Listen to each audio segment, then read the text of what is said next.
नमस्कार, स्वागत है फिर से हमारे एक नई वीडियो में। मेरा नाम सुधीर है और आप देख रहे हैं आज टाइम्स जनता। देखिए अभी हम महदार है शिव मंदिर में और एक बाबा है यहाँ के पुजारी है, इनसे बातचीत करेंगे कि इस मंदिर का जो है उत्पत्ति कैसी हुआ और क्या क्या इस मंदिर का जो है कथा कहानी है और पोखरा भी है और मंदिर भी है। ये दोनों काफी जो है चर्चित में रहता है और दोनों का जो है अपना अपना विशेषता है, खासियत है। तो बाबा बताएंगे हमें कि मंदिर कैसे यहाँ पर इसका उत्पत्ति हुआ और क्या कहानी है इसका। सबसे पहले स्वागत है बाबा आपको। Thank you. बोलिए। आपका शुभ नाम क्या पड़ेगा? मुकेश दुबे। बाबा हमें ये बताइए कि इस मंदिर का जो है कथा कहानी क्या है और इसका उत्पत्ति कैसे हुआ?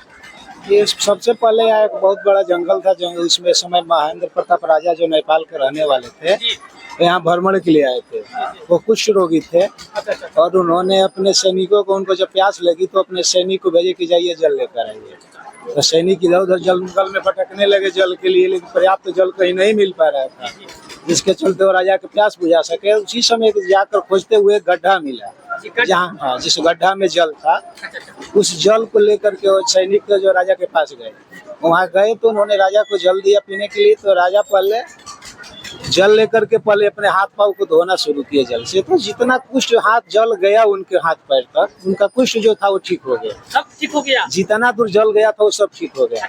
तो जब राजा ने सैनिक से पूछा कि बताओ जल कहाँ से लाए, तब राजा की बात है, अब डर के मारे बता नहीं रहा है कि हम गड्ढा से जल लाए हैं। राजा बोले कि अगर जो नहीं बताओ कि तो यही तुम्हारे तलवार निकाल के गर्दन काट देंगे। अब डर के मारे दोनों ओर से उसको मृत्यु ही निश्चित था। तो बोला कि चलिए बताते हैं।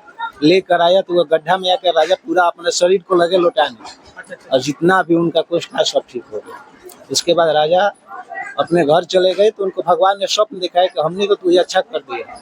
लेकिन हाँ, स्वप्न में आए भगवान, दर्शन दिए और बोले कि हमने तो तुझे ठीक कर दिया, तुम्हारा रोग मुक्त कर दिया और तुम हमारा जहाँ से मुक्त होके गए हो वहाँ पर हमारा स्थान बना वहीं पे है। और वहाँ पर आए महेंद्र प्रताप राजा, यहाँ भगवान का भी जो अर्घा है वहाँ पर एक पीपल का वृक्ष था, उसी के नीचे भगवान का आसन था। उस समय वहाँ सफाई होने लगा तो उस समय सफाई करते करते जो भगवान की शिवलिंग है वहाँ डालकर दाव पड़ा तो वहाँ से फूल निकलने लगा, जिसके चलते सभी भयभीत होकर भागने लगे सैनिक। तो राजा ने कहा कि डरने की बात नहीं है, चलो उसको आराम से, जितना आराम से हो सके मिट्टी को निकालिए। उस समय मिट्टी निकालने लगे तो वहाँ देखा कि भगवान का स्वरूप है। तो जहाँ गड्ढा था वहाँ पर उन्होंने अपने सैनिक लगाए और वहाँ पर पैसा फेंकना शुरू किए। लोग पैसा उठाते और मिट्टी खोदना शुरू किए, जो अभी एक तालाब है। और बाबा की यहाँ विशेषता है कि जो इस सरोवर में आता है कुछ रोगी होता है, जो मनोकामना पूर्ण लेकर आता है उसका मनोकामना भगवान पूरी करते हैं। जिसकी साक्षात यहाँ पर घंटा है, जाकर देख लीजिए, घंटा बंधा हुआ है। अच्छा, तो मतलब इस मंदिर का यही खासियत है कि जो जो मनोकामना लेकर हर एक प्रकार की मनोकामना पूर्ण होती है, जिसकी साक्षात प्रमाण है। देखिए कितनी करोड़ों में घंटा यहाँ पड़ा हुआ है बाबा की। जब सुनने में आता है कि जो मतलब निसंतान है उसको संतान भी मिल जाता है। बिल्कुल मिलता है। अगर जितनी मनोकामना पूर्ण नहीं होती तो बाबा के लिए दर्शना पर क्यों आते हैं?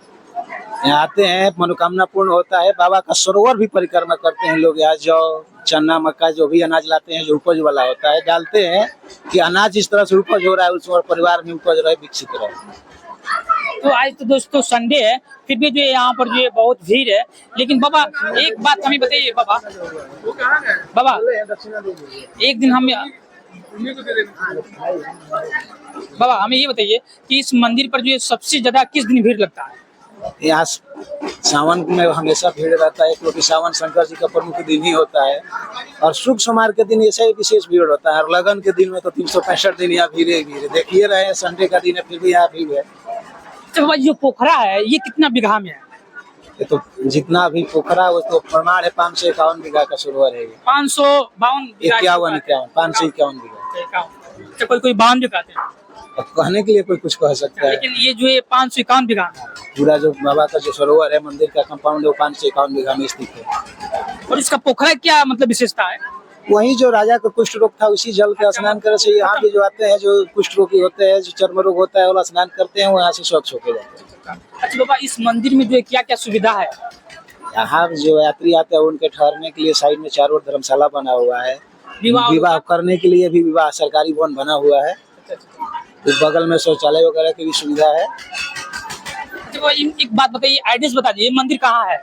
ये मंदिर सिवान जिले के सिसवन प्रखंड के चैनपुर ओपी, मैंने सिसवन थाना भी है जिसका ओपी चैनपुर है, उसी में स्थित मेहदार स्थान का नाम ही मेहदार है, इसी में स्थित है। अच्छा, किसी को अगर यहाँ पर आना हो तो फिर कैसे आएगा? यहाँ आना हो तो लोग जैसे कि उत्तर प्रदेश से आते हैं तो अपना ट्रेन से आते हैं, माझी उतर जाते हैं, वहाँ से अपना गाड़ी पकड़ के सिसवन आ जाते हैं, या डायरेक्टर लोग ट्रेन से आते हैं तो महेंद्रनाथ हाल्ट ट्रेन का सुविधा है, वहाँ उतर कर भी यहाँ पर श्रद्धालु आते हैं, भगवान का दर्शन करते हैं। तो बाबा एक हमें बात ये बताइए कि ये जो मंदिर है अभी तो बहुत ज्यादा हो गया, पहले यहाँ पर दुकान बहुत कम था। नहीं, दुकान पहले भी था, लेकिन जिस तरह हर चीज विकसित हो रहा है उस तरह दुकान भी विकसित हो रहा है, कंपाउंड की व्यवस्था भी हो रही है। यहाँ पर लोगों को सैर करने के लिए बोट भी लगा हुआ है, उस पर चढ़कर सैर भी करते हैं पोखरा में। अच्छा, तो यहाँ पर जो मंदिर पर कहाँ के लोग आते हैं पूजा करने? यहाँ मैक्सिमम हर जगह से लोग आते हैं, उत्तर प्रदेश बलिया जिला वगैरह या गोपालगंज, देवरिया, पटना, झारखंड से भी लोग यहाँ तक आते हैं पूजा करने। अच्छा, अदर देश से आते हैं कि नहीं, कंट्री से? अदर कंट्री से जो मान ले कि जो यहाँ आए हैं लोकल घूमने के लिए आते हैं, अदर कंट्री वाला तो लोग। मान लीजिए जो ये क्या बोलते हैं, राजा जो नरेश महेंद्र वीर विक्रम सहदेव जो थे, ये तो नेपाली के थे ना? अब नेपाल के नरेश, तो वहाँ के लोग आते हैं क्या? नेपाल से भी लोग आते हैं, बिल्कुल आते हैं। तो चलिए, ये जो है हम पूजा करने के लिए मंदिर आए थे, तो यहाँ पर भी इस मंदिर के जो ये पुजारी जी हमारे साथ थे, तो हमने सोचा कि आपको जो इस मंदिर के बारे में बताया जाए कि आखिरकार जो ये मंदिर का उत्पत्ति कैसी हुआ और क्या विशेषता है, पोखरा के बारे में भी आपको बताया और मंदिर के बारे में बताया। आशा करता हूँ कि आप जो ये वीडियो देख के कुछ सीखे होंगे और इस बात को समझे होंगे कि मंदिर का उत्पत्ति कैसी हुआ। मिलते हैं किसी नई वीडियो में नए टॉपिक के साथ, तब तक के लिए जय हिंद, जय।